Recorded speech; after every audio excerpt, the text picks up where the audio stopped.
সংস্কারের আলাপ যত দীর্ঘায়িত হবে দেশ তত সংকটে পড়বে বললেন তারেক রহমান।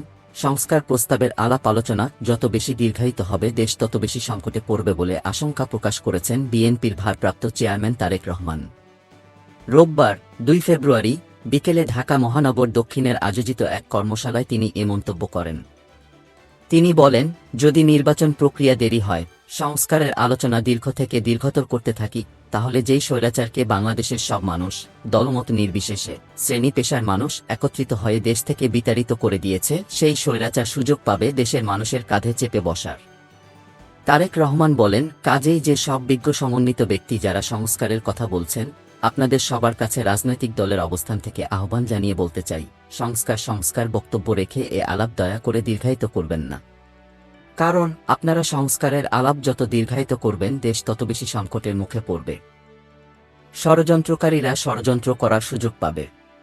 নির্বাচন ছাড়া কোনো ভিন্ন পথ নেই। তারেক রহমান বলেন, সংস্কারের প্রস্তাবগুলো যদি বাস্তবায়ন করতে হয় তাহলে সবার আগে নির্বাচনী প্রয়োজন। নির্বাচনের মাধ্যমে জনগণ দায়িত্ব দেবে সংস্কারের কাজের। সংস্কার যত দ্রুত বাস্তবায়ন করা যাবে দেশের মানুষ তত দ্রুত রক্ষা পাবে।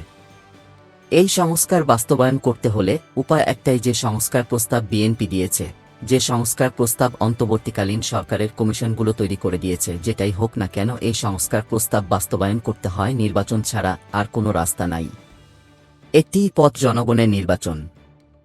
Desk report, BE news.